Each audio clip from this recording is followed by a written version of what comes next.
지령문에는 이현상은 조선인민유격대 남부군 총사령관이 아니고 단지 지리산, 덕유산을 거점으로 활동해야 하는 사지 대장일 뿐이며 정치위원도 여운철이 아니라 전남도당 부위원장 김선우로 되어 있었다. 남부군은 6.25 전부터 활동하던 3개 병단 가운데서 이현상이 이끌던 제2병단의 후신이다. 지방의 당 조직이 속속 입산하여 파르티잔으로 편제를 바꾸는 동안 이현상은 제2병단 잔존 세력을 이끌고 북상하며 후퇴정이었다. 이들은 50년 11월 강원도 북부 지역에 도착할 즈음 중국인민지원군의 참전으로 전세가 바뀌었다는 것을 알고 조선인민유격대 독립사지대라는 새로운 이름으로 개편한다.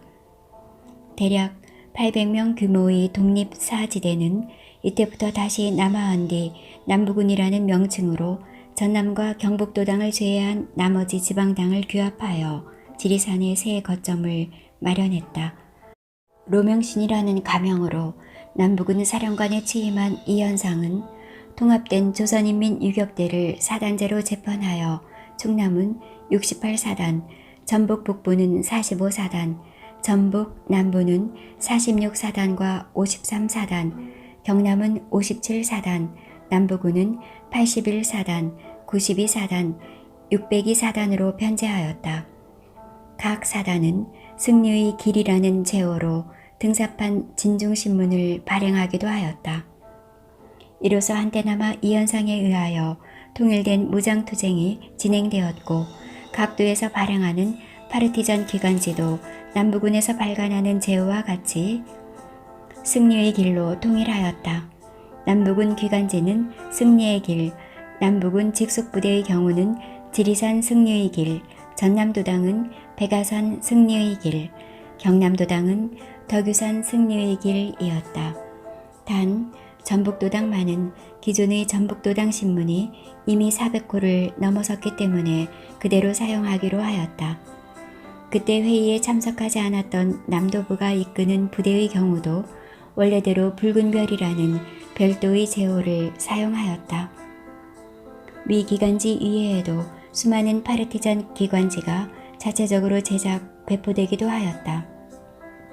유격전선 51년 10월 8일 창간 유기지대 및 충남유격대 불길 51년 조선인민유격대 불길사단 빨치산 전국 빨치산 사령부 투보 51년 봄 전북 남원 빨치산 사령부 불갑산 빨치산 50년 하반기 불갑산 지구 무등산 빨치산 51년 초 광주지구 묘왕산 전진 52년 거제도 인민군 프로 수용소 내 돌진 52년 거제도 인민군 포로 수용소 내 등이 그것이다. 한국의 체게바라 이현상은 전북 금산읍 군복면 외부리산 122번지 가마실골 출생이다. 그의 집안은 뼈대 있는 전주이씨 가문으로 군복면에서 가장 많은 토지를 소유한 400석을 하는 분홍이었다.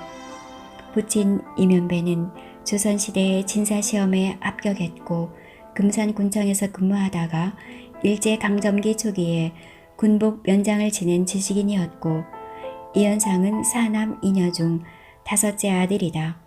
부친은 면장으로 일하는 동안 덕을 많이 베풀어 그의 송덕비가 세워질 정도로 그 지역의 인심을 얻고 있었다. 이현상은 당시의 좋은 풍습에 따라 16세 때 이웃 무주군 무풍면의 부유한 집안 출신인 최문기와 결혼하였다. 결혼한 다음 해인 1921년에 금산 읍내에 있는 금산보통학교에 들어가 신학문을 처음 접했다. 보통학교를 졸업한 후에는 고창군의 사립 명문인 고창고등보등학교에 입학하였다. 1학년 당시의 성적은 평균 91점으로 동급생 48명 중 1등이었다. 2학년 때에는 평균 85점으로 3등을 하였는데 이때부터 이미 사회활동에 적극적인 관심을 가지고 참여하였기 때문이다. 학적부에는 침착하며 약간 집요한 데가 있는 성격이라고 적고 있다. 1925년에 고창 고보에서 서울로 유학와 중앙고등보통학교에 전학하였다. 중앙고보 4학년 재학 중인 1926년 순종의 인산위를 계기로 60만세 운동이 일어났다. 이에 이현상은 학교의 동맹휴학을 주도하고 시위에 적극 참여하며 사회운동에 뛰어든다. 그 전에 1925년에 창설된 조선공산당이 시위를 주도하려 했으나 사전에 비밀이 누설되어 공산당 지도부 200여 명이 체포되는 바람에 시위는 학생들이 주도하는 형식이 된다. 6월 10일 이른 아침부터 순종의 상여가 지나가는 도남문에서 홍릉까지 수 킬로미터의 인도에는 30여만의 주도 인파가 몰리고 있었다. 일본 해군 의장대가 장성곡을 연주하며 종로섬과 단성사 앞을 통과할 때 한 의기에 찬 학생이 태극기를 들고 앞으로 뛰쳐나왔다. 중앙고보 4학년 학생 이현상이었다. 그가 앞으로 나가며 대한독립 만세를 삼창하자 일제히 따라서 대한독립 만세를 외쳐댔다. 그는 이어서 군중을 향하여 열번을 토하였다. 2천만 동포여, 이 땅에서 원수를 몰아냅시다. 우리의 원수가 누구인가? 지금 우리 황제 폐하의 영효를 호위한다는 저 일본 병사의 의장대를 보시오. 저들이 바로 우리의 원수인 것입니다. 2천만 동포여, 이제부터 우리는 일본을 살찌우고 있는 일체의 납세를 거부합시다. 일본의 이익금이 가고 있는 일체의 일본 물품을 구매하지 맙시다. 일본인 공장에서 일하고 있는 모든 노동자는 총파업을 하고 일본인 지주에게는 소장료를 납부하지 맙시다. 여러분, 낙담하지 마세요. 위대한 우리 대한제국은 반드시 다시 영광을 누릴 날이 올 것입니다. 이어서 그는 구호를 외친다. 언론 출판 집회의 자유를 달라. 일본 군대와 헌병을 철거하라. 동양척식 주식회사를 철폐하라. 군중들은 이현상이 외치는 끝부분을 다같이 삼창한다. 자유를 달라. 철거하라. 철폐하라. 오늘 참가한 학생은 모두 2만 4천여 명이었다. 원래 1926년 조선공산당은 노동자의 날에 대규모 투쟁을 계획하고 있었는데 갑자기 4월 25일 순종이 사망한 것이다. 조선공산당은 순종의 인산일인 6월 10일에 많은 군중이 모일 것을 예상하여 전국적인 대규모 시위를 계획하고 있었다. 조선공산당은 60운동투쟁 지도특별위원회를 조직하여 5만 장의 경문을 인쇄하는 등 치밀한 계획을 하다가 사전에 발각되어 일경에 검거되고 말았다. 조선공산당 지도부의 대규모 검거에도 불구하고 천도교와 학생들이 참여로 인천, 병영, 통영, 순창, 원산, 개성, 홍성, 신천, 평양, 전주, 마산, 공주, 하동, 당진, 구례, 강경 등 시위는 전국적으로 번져나갔다. 60만세 운동의 특징은 3.1 독립운동 이후에 침체했던 항일투쟁의 불길을 다시 피어오르게 한 점이다. 그런 연고로 일본은 경찰과 7천여 명의 육해군을 동원해서 시위를 차단하였고 시위 참가자 5천여 명을 검거하였다. 동시에 제2차 고려공산청년회 책임비서 권우설을 비롯하여 다수의 공산당원이 체포됨으로써 제2차 조선공산당이 무너지는 결과를 초래하였다.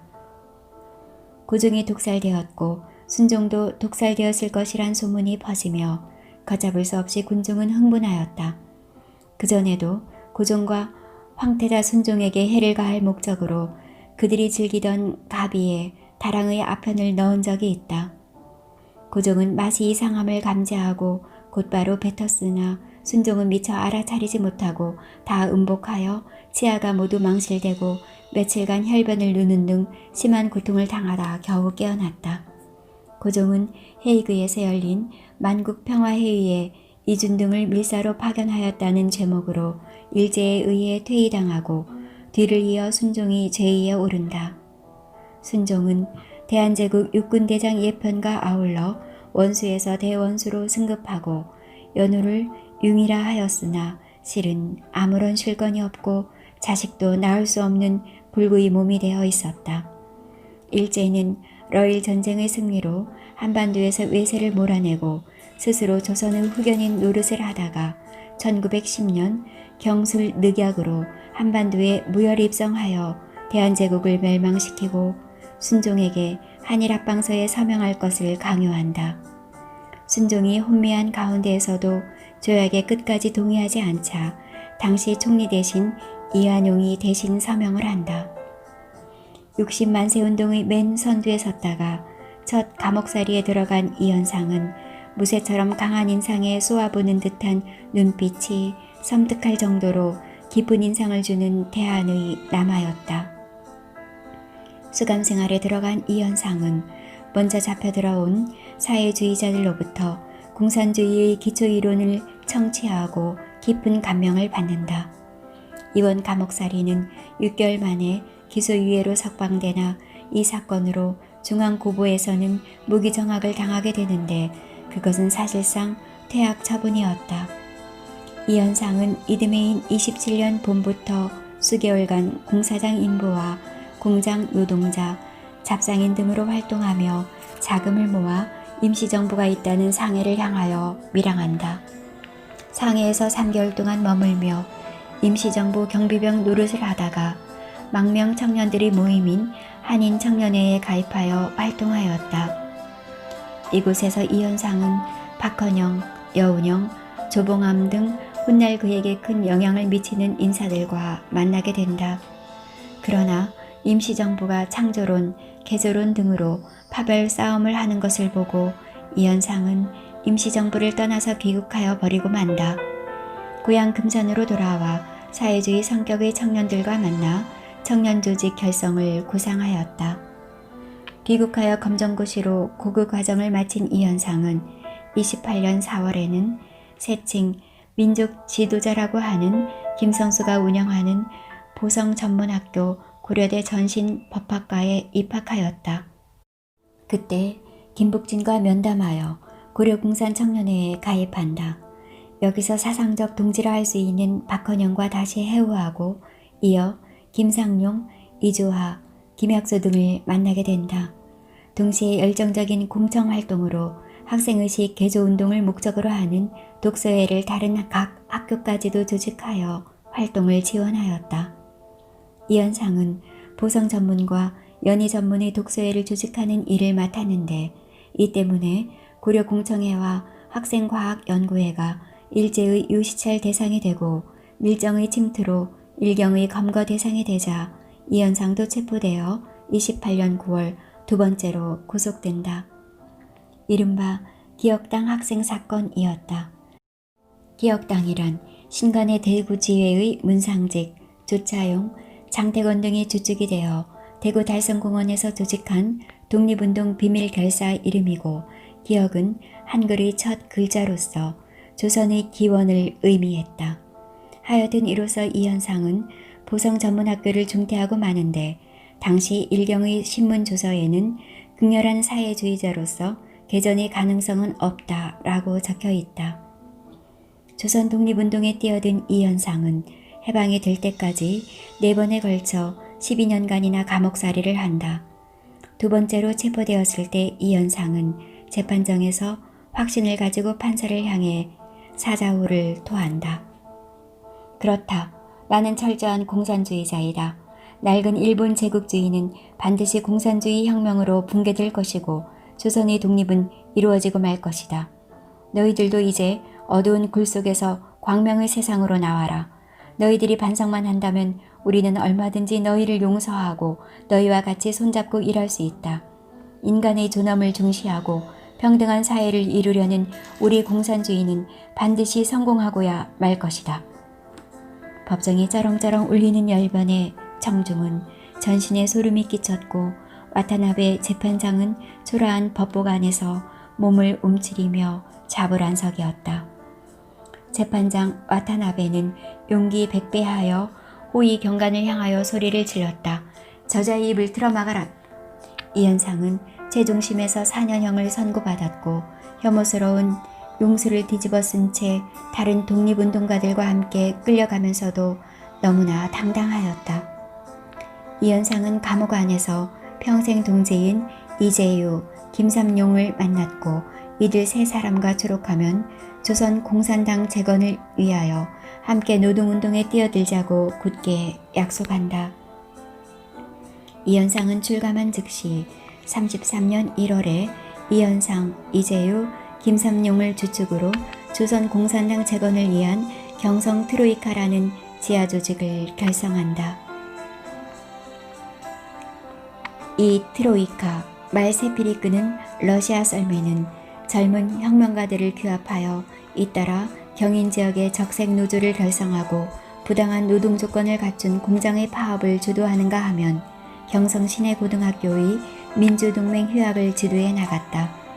갑자기 8개나 되는 공장이 연쇄 파업을 벌이자 무슨 배후가 있을 것이라고 생각한 일본 경찰은 좌파 검거 선풍을 일으켰다.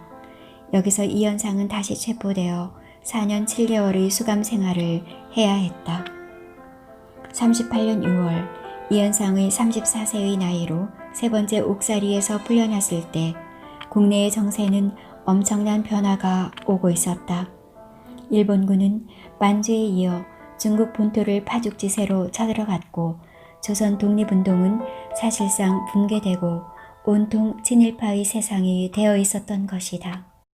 이현상은 김상룡, 정태식, 이관술, 박진웅, 이순금 등을 규합하여 조선 공산당 재건을 위한 경선지역 공산주의자 모임이란 의미의 경성 코뮤니스트 그룹을 질린 경성콤그룹을 창립하였다. 그들이 일제 말에 국내에서 일제에 항거한 유일한 독립운동 단체가 되었다. 지도자로는 조선공산당 창립 멤버의 하나인 박헌영을 영입하였다. 그러나 경성콤그룹은 40년 여름부터 시작한 일제의 본격적이고 대대적인 검거 사태를 맞아 와해되고 만다. 일본이 패망하고 조선이 해방되자 좌익의 주도권은 마지막까지 변절하지 않고 일본에 항거한 경성콤그룹으로 넘어간다. 그러나 이들이 재건한 조선공산당은 일제에 이어 미 군정에서도 불법화되고 좌익과 우익은 조선반도의 주도권을 둘러싸고 격렬한 충돌이 벌어지게 된다. 이현상은 박헌영을 따라 월북했으나 남한의 정세가 험악해지자 원래 계획했던 소련 유학을 포기하고 다시 38선을 넘어 남한으로 내려온다. 이현상은 여기저기 흩어져 있던 파르티잔을 규합하여 600여 명을 이끌고 지리산으로 들어간다. 지리산 일대에서 토벌대와 격렬한 전투를 벌이던 파르티잔은 겨울을 지나면서 세력이 위축되었다. 크고 작은 전투가 계속되면서 50년 봄에 천왕봉의 북동쪽 계곡인 조개골에 모인 대원은 150명에 불과했다. 이현상은 더 이상 생존하기 어렵다고 판단하여 이들을 이끌고 북으로 가기로 하였다. 환자를 빼고 걸을 수 있는 인원은 불과 70명 정도였다. 이들이 덕유산을 거쳐 무주의 적상선 기슭에 자리를 잡았을 때 정찰 나갔던 대원이 뛰어오면서 소리쳤다. 전쟁이 일어났답니다. 농민들이 그러는데 조선 인민군이 밀물처럼 밀고 내려와 어제 대전까지 점령했답니다. 남로당이 붕괴되면서 모든 연락이 끊기자 벌써 보름 전에 시작된 전쟁 소식도 모르고 있었던 것이다. 토벌대에 쫓기던 이현상 부대는 무주 남쪽의 적상산에 와서야 6.25가 터진 것을 알게 된 것이다. 기뻐 날뛰던 이현상 부대는 오랜만에 산속을 벗어나 도로를 따라 무주읍으로 들어갔다. 이즈음 이현상 부대에 합류한 하수복이라는 미모의 젊은 간호사가 있었다. 하수복 동무는 어떤 연유로 우리와 합류하게 되었습니까? 왜 여자는 파르티잔이 되면 안 됩니까? 그건 아닙니다만 너무 어려운 길을 택하신 것 같아서 묻는 것입니다. 저의 가정은 지주놈들에 의해 착취당하고 나면 겨우 입에 풀칠을 할까 말까였습니다. 그러던 중 보도연맹의 불법 차용으로 오빠가 돌아가시고 이에 항의하는 아버님마저 얻어맞아 알타가 돌아가셨습니다. 놈들에게 원수를 갚는 길밖에 없다고 생각하고 있던 중 파르티잔 부대가 도착했다는 소식을 듣고 자원했습니다. 너무 증오가 차 있으면 대의를 그르치기 쉽습니다. 알고 있습니다. 명심하겠습니다. 이현상 동무는 위대한 사회주의자라고 아버님에게서 말씀을 들은 적이 있습니다. 성심성의껏 따르겠습니다. 그 뒤로 하수복은 줄곧 3년간 남부군 사령부 의무요원으로 복무했다. 53년 초쯤 남부군이 수십 명밖에 안 남고 질이 멸렬한 한계에서 둘은 본격적으로 가까워졌고 육체적 관계까지 맺는 사이가 되었다. 자기관리가 너무나 엄격했던 이 현상이 자기의 딸 나이밖에 안 되는 23세의 어린 처녀와 관계를 맺었다는 것은 아마 최후를 감지하고 있었던 듯하다. 하수복은 53년 여름께 하산하여 수용소에 갇혔다가 얼마 안 있어 풀려났고 아들을 하나 낳아 부산에서 살고 있다고 전해진다. 하여튼 인민군이 밀고 내려왔다는 기쁜 소식도 잠시뿐이었다. 그들이 양산에 머무르는 동안 조선인민군이 퇴각하기 시작하였으니 바로 인천 상륙 작전이 이루어진 것이다. 이현상 부대는 다시 후퇴할 수밖에 없었고 그들이 북광원도 세포군 후병리에 들어설 무렵 백마를 탄 이승엽 남조선 해방지구 군사전권위원이 달려왔다. 이승엽은 남한 지역의 모든 파르티잔을 남반부 인민유격대 약칭 남부군이라 칭하고 이현상에게 통합지휘권을 맡기고 인민군 소장 임명장을 전한다. 이현상은 다시 남쪽으로 내려가 퇴로가 막힌 인민군 패잔명 2만 명을 규합하여 후방을 교란하라는 지시를 받았다. 50년 11월 10일 창립된 남부군은 860명에 달하는 규모였다. 지리산으로 내려가는 도중에는 중북의 도청 소재지인 청주를 공격했다. 51년 5월 26일 새벽에 청주시의 주요 기관들은 순식간에 파르티잔에 의해 점거되었다. 청주경찰서와 중북도청 무기고에서는 무기가 털리고 은행의 막대한 자금이 파르티잔의 손으로 넘어갔다. 청주교도소에 수감되어 있던 좌익수, 양심수 142명도 석방되었다. 이 모든 것이 불과 30분 만에 이루어진 일이었다. 51년 연말부터 국군이 토벌작전이 거세어졌다. 남부군은 패잔병을 많이 배출한 부대를 흡수하고 이어 타격을 받은 제1병단과 제3병단을 합병하여 조선인민유격대 독립사지대로 개편하였다. 이 현상은 인민유격대 독립사지대장 겸 인민유격대 남조선 지부 사령관에 임명되었지만 매우 어려운 처지에 몰리고 있었다. 이어서 이 현상은 남노당 제5지구당 위원장에도 임명되었다. 남북노당이 통합되었는데도 남한의 남노당은 독자적으로 활동할 수밖에 없었다. 파르티잔은 3번 죽는다고 했다. 총 맞아 죽고 굶어 죽고 얼어 죽는다는 것이다. 낮에는 경찰 세상, 밤에는 빨치산 세상이 지루하게 계속되었다. 백성들은 낮에 경찰에 협조하면 밤에 빨치산에게 보복당하고 밤에 빨치산에 협조하면 낮에 경찰로부터 보복을 당해야 했다. 그런데 상상외로 빨치산의 보복은 거의가 지방 빨치산의 사감에 의한 폭력이 대부분이고 정규 북한 인민군 출신의 폭력은 아주 미미하였다. 그들은 국민의 기반이 자기의 자산이기 때문에 국민에게 잘못하면 반드시 망한다는 신념이 있었다.